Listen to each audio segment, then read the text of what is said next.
Asset management के fund manager Aditya सूद हमारे साथ जुड़े हैं, उनसे बात करते हैं। Aditya ji, good afternoon. पहला सवाल आईटी से रिलेटेड ही है। टीसीएस के नंबर्स को आपने कैसे पढ़ा और अब आईटी पर आपका क्या व्यू होगा? अनुज जी, टीसीएस एक वैल्यू जोन में 10 साल के एवरेज मल्टीपल से नीचे ट्रेड कर रहा है। मल्टीपल ज़्यादा इंपॉर्टेंट है अगर किसी वैल्यू स्टॉक को आप इवैल्यूएट कर रहे हैं तो। फ्री कैश फ्लो यील्ड 4-5% के आसपास है। Dividend yield large IT pack में 4-5% के आसपास आ रही है अभी। तो हमारा ये मानना है कि ग्रोथ स्लो डाउन तो हो ही रहा है सेक्टर में। आई थिंक सो ये चीज़ तो सबको पता ही है। वैल्यू हंटिंग के लिए लार्ज कैप आईटी एक अच्छी बास्केट है। देखना या समझने की ये ज़रूरत है कि ये जो एआई का पिवट है या जो टीसीएस ने डेटा सेंटर का बिजनेस के बारे में बात की है, 1 बिलियन का न्यू केपेक्स का कमिटमेंट है। तो कैपिटल एलोकेशन इंक्रीमेंटली कैसे होता है आईटी सर्विसेज कंपनीज में, ये बहुत क्रिटिकल रहेगा। बिकॉज लास्ट 10 साल में ऐसा कभी नहीं हुआ है कि आईटी सर्विसेज कंपनीज निफ्टी के जैसे पी पे ट्रेड कर रही हैं। जैसे निफ्टी का पी 21.5 टाइम है 1 ईयर फॉरवर्ड बेसिस पे, तो टीसीएस का पी निफ्टी के साथ कन्वर्ज कर गया है। यहाँ से पी कॉन्ट्रैक्शन होना बहुत डिफिकल्ट है, बट ऑब्वियसली ये कंपनीज डिविडेंड यील्ड प्लेज बहुत अट्रैक्टिव हैं आज की डेट में। डिविडेंड यील्ड प्ले बहुत अट्रैक्टिव है। अच्छा सूद साहब, एक चीज़ और, अब थोड़ा विषय को चेंज करता हूँ। आई मीन कुछ सेक्टर्स में कुछ बड़े बदलाव। मैं आ रहा हूँ वाइट गुड सेगमेंट में। एलजी का आना, आई मीन एक ग्लोबल ब्रांड, और मेरे ख्याल से इस सेक्टर की वो एक ऐसी कंपनी बनेगी जो कि both in terms of top line and more specially in terms of bottom line बिल्कुल डिफरेंट ट्रजेक्टरी की है, लीडर। इस स्पेस में पैसा नहीं बना है फ्रैंकली स्पीकिंग पिछले 1.5 साल में। मेरे ख्याल से 21 के बाद जो पहली साइकिल थी उसमें पैसा बना, लेकिन 22-23 मिड के बाद से पैसा नहीं बना। इस वाइट गुड सेगमेंट में आपका व्यू क्या है, और एलजी के आने के बाद, लिस्टिंग के बाद इस स्पेस में आप क्या डिफरेंस देखते हैं? जी, इसमें 2-3 स्ट्रक्चरल स्टोरीज हैं, वो तो सबको पता ही है, बट फिर भी मैं हाईलाइट कर देता हूँ। देखिए, पहली चीज़ तो ये है कि वाइट गुड सेगमेंट बाय सेगमेंट अगर आप इवैल्यूएट करने जाएंगे, आप टीवीज को देखिए, आप रेफ्रिजरेटर को देखिए, या आप एयर कंडीशनिंग को देखिए, तो एक चीज़ बहुत क्लियर है कि इंडिया का जो परचेजिंग पावर ऑफ पैरिटी है वो $2500 जीडीपी पर कैपिटा है। हमारा मानना ये है कि जब भी किसी इकोनॉमी में $2500 या $2000 के आप ऊपर आप जीडीपी पर कैपिटा पे जाते हैं, तो वहां पे प्रोपेंसिटी बढ़ जाती है आपकी वाइट गुड को खरीदने की। और इंडिया क्लाइमेटिकली हॉट कंट्री है। अभी बड़ा सिंपल सा सोचना इसमें ये है कि पहला पोर्ट ऑफ कॉल किसी भी हाउस होल्ड का होता है कि मेरे घर में रेफ्रिजरेटर होना चाहिए। उसके बाद पंखा होता है, और पंखे के बाद ऑब्वियसली एयर कंडीशनिंग होता है, राइट। तो हमारा मानना ये है कि ये सेक्टर अगर आप लास्ट 5 साल देखेंगे तो बहुत ही एक्सपेंसिव थे। काफी सारे स्टॉक्स, अगर आप आज भी वोल्टास, ब्लू स्टार, वर्लपूल को देखेंगे तो जो पी रेशियो है इन कंपनीज का वो लगभग 50 से 60 के बीच में है। एलजी का जो आईपीओ आ रहा है वो बहुत रीजनेबली प्राइस था, 35 टाइम्स का पी था 1 ईयर फॉरवर्ड बेसिस पे। आरओई बहुत अच्छा है। ये एसेंशियली ये बिजनेस होता है जिसमें आपको असेंबली करनी होती है। और एलजी का ऑब्वियसली ग्लोबल सप्लाई चेन है, तो एलजी को वहां से कुछ बेनिफिट होता है। एक एलिमेंट है रॉयल्टी का, जो एलजी के लिए एक नेगेटिव एलिमेंट हो सकता है, बिकॉज रॉयल्टी जो 1.5% ऑफ रेवेन्यू है वो हो सकता है कि 3% हो जाए over a period of time.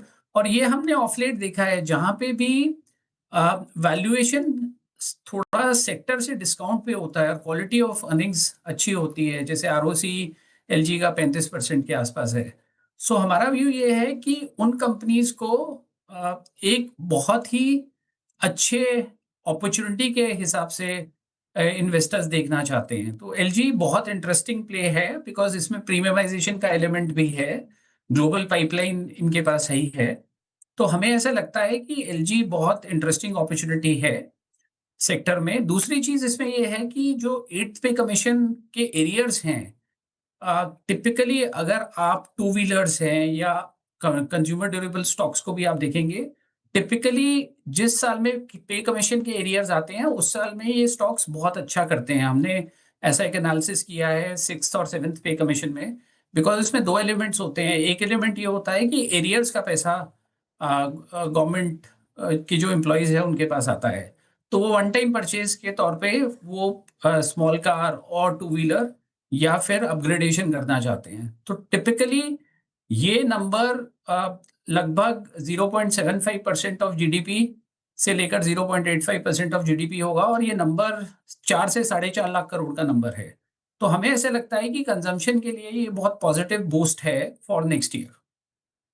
Okay Aditya ji, good afternoon. Shreya बात कर रही हूँ। वाइट गुड स्पेसेस पर आपने अपनी राय रखी। मेरा सवाल आज के आए एमफी डेटा पर है। सितंबर म्यूचुअल फंड डेटा आया और सिप इस बार भी रिकॉर्ड स्तरों पर, जो कि अच्छी चीज़ है। नए खाते भी खोले गए, लेकिन सवाल ये कि नेट इक्विटी इनफ्लो अगर आप देखें तो वहाँ पे थोड़ी गिरावट आई है। Large cap inflow, small cap inflow, mid cap inflow, सभी में गिरावट। इन नंबर्स को कैसे देख रहे हैं आप? आपका टेक इस पर।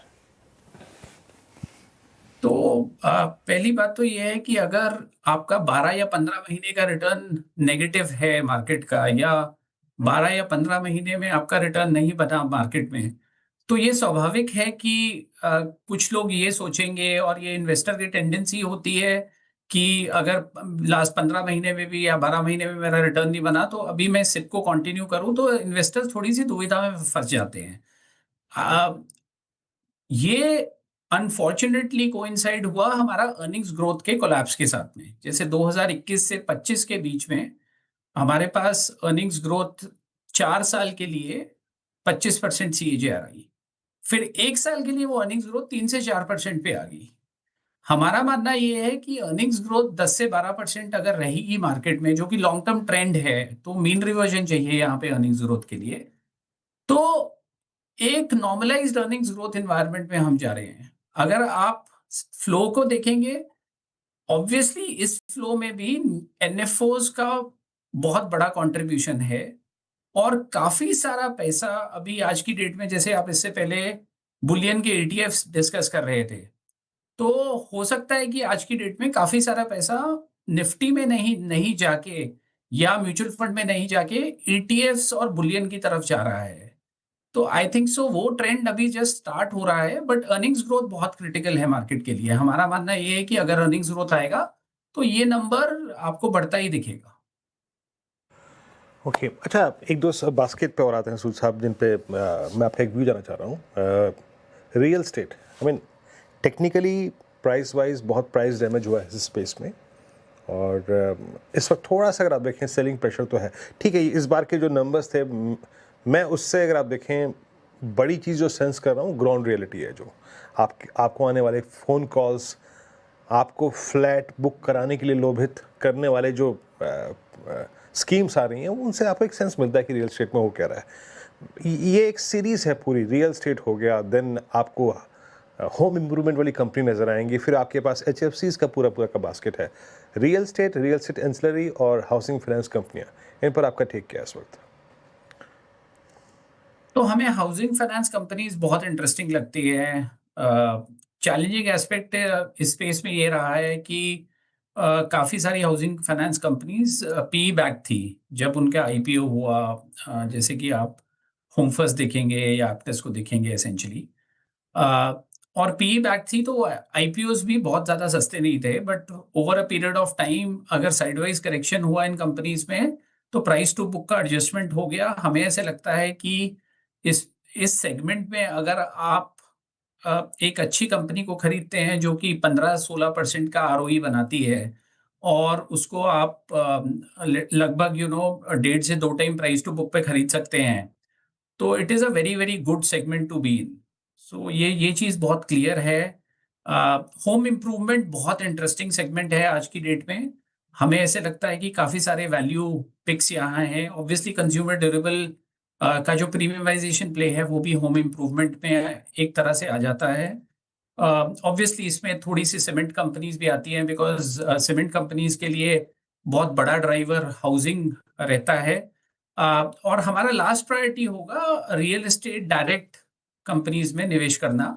और उसका रीजन बहुत सिंपल है कि रियल एस्टेट सेक्टर सिक्लिकल है, और रियल एस्टेट में हमेशा एक साइकिल होता है। तो अगर आप आज की डेट में बॉम्बे या दिल्ली के प्राइसेस देखेंगे रियल एस्टेट के, तो मेरा ऐसा मानना है कि हम एक ऐसे जोन में पहुंच गए हैं कि यहाँ से प्राइसेस बहुत ज़्यादा बढ़ते हुए नहीं दिखते हैं रियल एस्टेट कंपनीज के लिए।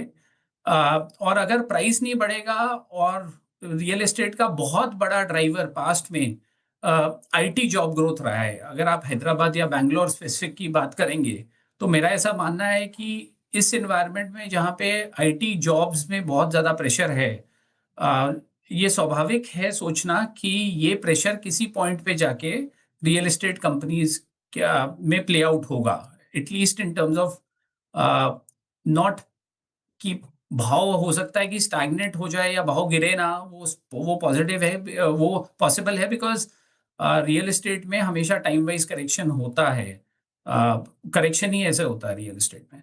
तो हमारा ऐसा मानना है कि ये packing order HFC followed by home improvement followed by direct investing into real estate companies होना चाहिए आज की डेट। चलिए आदित्य जी, बहुत बहुत शुक्रिया आप इस कार्यक्रम में शामिल हुए और सभी सेक्टर्स पर अपनी राय रखी आपने, और पूरे परिवार की तरफ से CNBC आवाज़ कि आपको दीपावली की अग्रिम शुभकामनाएं सर। बहुत बहुत शुक्रिया इस कार्यक्रम में शामिल होने के लिए।